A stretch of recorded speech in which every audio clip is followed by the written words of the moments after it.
할렐루야. 사무엘 하와 함께하는 선택과 연단의 시간 37번째입니다. 여러분 모두를 주님의 이름으로 사랑하고 축복합니다. 하나님 말씀 보겠습니다. 사무엘하 5장 3절. 이에 이스라엘 모든 장로가 헤브론에 이르러 왕에게 나아오매 다윗 왕이 헤브론에서 여호와 앞에 그들과 언약을 맺음에 그들이 다윗에게 기름을 부어 이스라엘 왕으로 삼으니라. 10절. 만군의 하나님 여호와께서 함께 계시니 다윗이 점점 강성하여 가니라. 아멘. 오늘은 주와 동행이란 주제로 말씀을 나누겠습니다. 주님과 동행, 항상 듣는 말이지만 결코 쉽지 않은 내용입니다. 성도의 삶은 자기 생각과 주님의 생각의 싸움에서 시작됩니다. 바로 주님과 동행할 때에도 내 생각인지 주님의 생각인지 잘 알아야 된다는 것이죠. 사람의 생각은 필경, 사망에 이르게 되고, 그래서 우리는 성령의 생각을 좇아야 생명과 평강을 얻을 수가 있습니다. 누가 하나님의 자녀인가? 하나님의 영의 인도하심을 받는 자들입니다. 오늘 그 영의 인도함을 받기 위하여서 하나님 앞에 우리는 어떤 삶을 잘 준비해야 될 것인가? 그것이 중요합니다. 북이스라엘의 이스보셋 왕이 죽었습니다. 그러므로 이스라엘에 있는 온 그 백성들이 장로들과 함께 헤브론에 있는 다윗을 왕으로 맞이할 것을 요청하였습니다. 그리고 그들이 이제 헤브론에 와서 다윗에게 말합니다. 1절에 이스라엘 모든 지파가 헤브론에 이르러 다윗에게 나와 이르되 보소서 우리는 왕의 한 권륙이니이다. 왕의 한 권륙이라고 한 것은 갓 이방인이 아니라 아브라함의 후손이다라고 하는 그 뜻이에요. 전에 곧 사울이 우리의 왕이 되었을 때에도 이스라엘을 거느려 출입하게 하신 분은 왕이시고 여호와께서도 왕에게 말씀하시기를 내가 내 백성 이스라엘의 목자가 되며 내가 이스라엘의 주권자가 되리라 하셨나이다 하니라. 그래서 이처럼 그들은 다윗을 하나님 앞에 기름 부음 받은 자로 인정하였고, 그래서 그들은 다윗을 이스라엘 왕으로 세웠습니다. 3절에 이에 이스라엘 모든 장로가 헤브론에 이르러 왕에게 나아오매 다윗 왕이 헤브론에서 여호와 앞에 그들과 언약을 맺음에 그들이 다윗에게 기름을 부어 이스라엘 왕으로 삼으니라. 하나님 앞에서 이 이스라엘의 왕은 그냥 세상의 왕과 다릅니다. 언약을 세웠다라고 하는 것은 하나님 앞에서 행하는 일입니다. 그래서 왕은 하나님 앞에 그 중재자가 되는 것이고, 하나님을 대신해서 이스라엘을 진리의 말씀으로 통치하는 것입니다. 그리고 백성은 그 말씀에 따라서 충성을 하게 되는 것이죠. 그래서 이 언약은 바로 이스라엘 민족이 가지고 있는 왕의 위치가 바로 세상의 왕이 아니라 하나님이 수여하신 하나님의 대리자라고 하는 그런 측면에서 말씀의 순종자, 말씀을 지키는 자라는 것으로 언약을 우리는 생각해 봐야 됩니다. 그리고 이 다윗의 역사적인 왕위에 올라가는 것이죠. 그래서 이 대관식은 역대기에서는 더 잘 표현을 해주고 있습니다.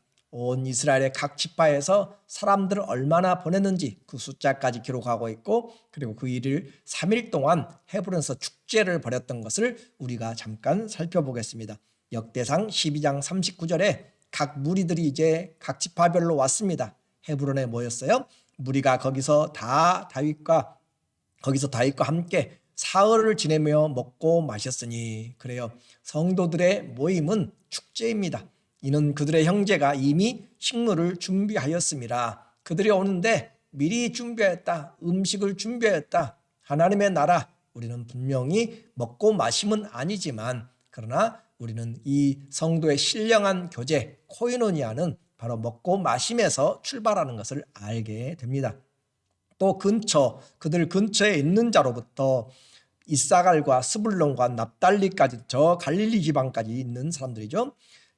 나귀와 낙타와 노새와 소의 음식을 많이 실어왔으니 곧 밀가루 과자와 무화과 과자와 건포도와 포도주와 기름이요 소와 양도 많이 가져왔으니 이는 이스라엘 가운데 기쁨이 있음이었더라. 이스라엘의 왕으로 세워지는 그 시간은 다윗에게만이 아니라 이스라엘 전체의 기쁨입니다. 마찬가지 이것은 예수 그리스도의 왕됨을 우리에게 보여주고 있는 것이에요. 예수 그리스도의 왕됨은 바로 우리 모두의 축복이고 영광입니다. 그러므로 오늘 교회에서 우리가 식사 공동체를 통한 코이노니아는 몸에 피가 곳곳에 흐르게 하는 것과 같습니다. 각 소외를 막아주는 것이고 신령한 교제가 없는 그 연합은 사랑도 없는 것입니다. 교회는 혼자가 아니라 몸에 여러 지체들이 함께 모여 있는 것입니다. 그러므로 먹고 마심이 목적이 아니지만 이스라엘의 모든 절기마다 함께 축제가 이루어졌고 사람들의 숫자에 따라서 양고기도 양을 잡고 또 각각 음식을 준비하여서 기쁨을 나누는 것을 우리는 여러 여호와의 절기 때 보게 됩니다. 그러므로 하나님의 식탁은 단순히 먹고 마심의 수준이 아니라 가족, 구원받은 자, 언약의 자녀들이 함께 모여서 기쁨을 나누는 잔치입니다.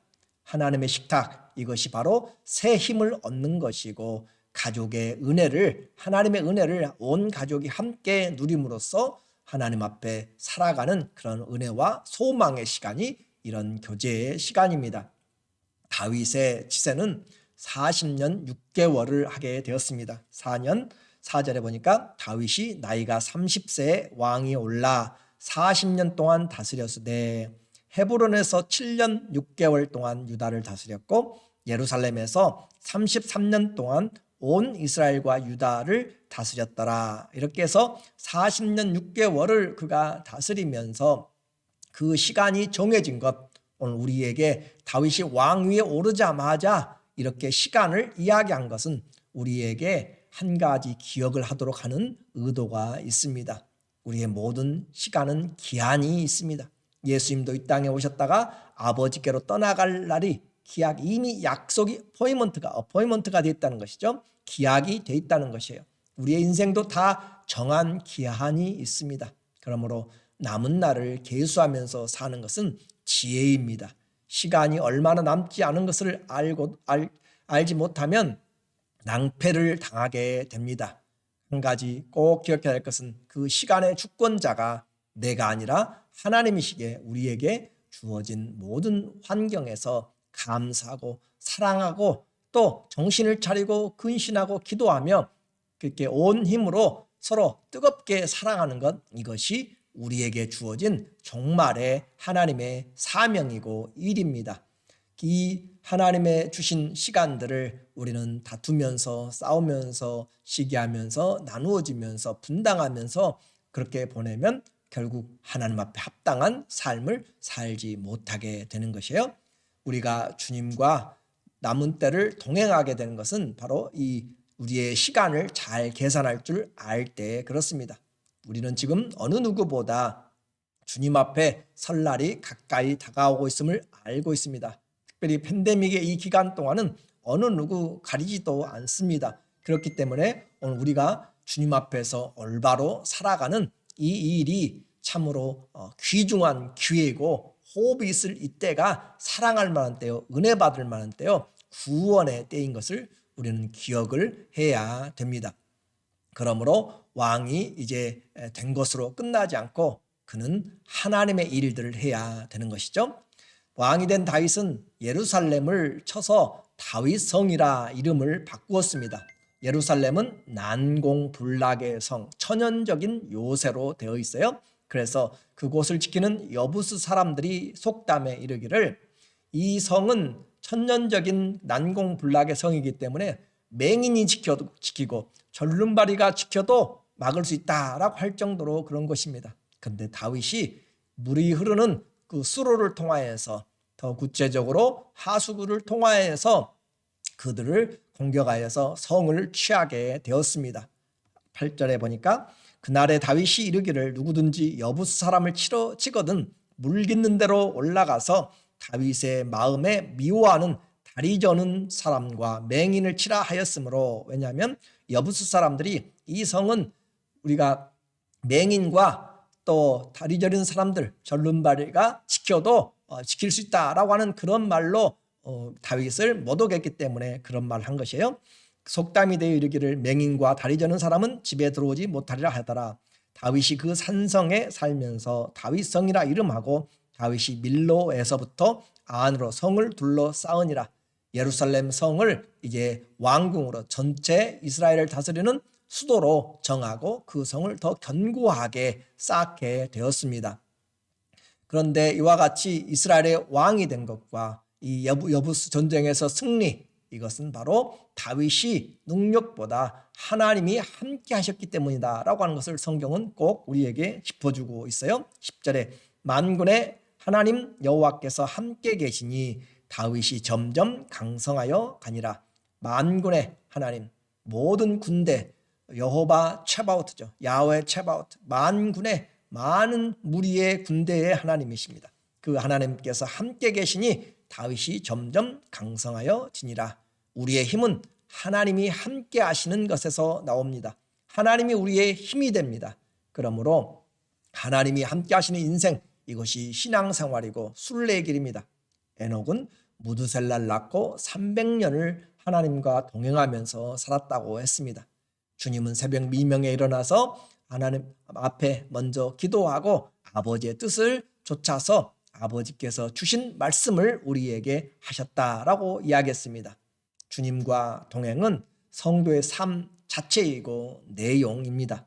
주님이 세상 끝날까지 우리와 함께 하시겠다고, 내가 깨든지 자든지 함께 하시겠다고 약속하신 것이고, 성령도 우리를 떠나지 않고 영원히 함께하기 위해서 보내주신 것입니다.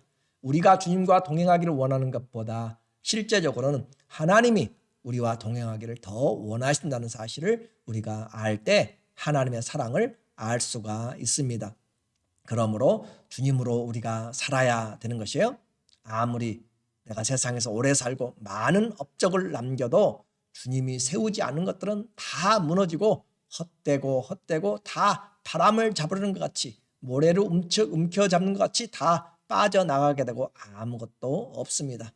예수 그리스도가 없는 삶.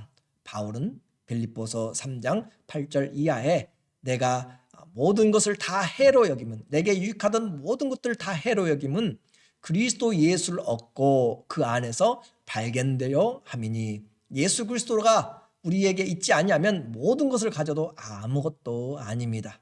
그러므로 바울은 그리스도를 얻는데, 아는데 방해가 되는 것들은 내게 학력이든지 지위든지 돈이든지 명예든지 건강이든지 그 어느 것이라도 그리스도를 아는데 방해가 되는 것은 다 쓰레기다라고 그렇게 이야기를 했습니다.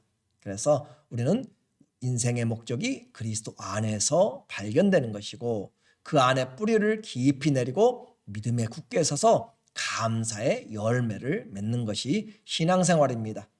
다윗이 이제 왕이 되니까 블레셋이 2번을 공격합니다.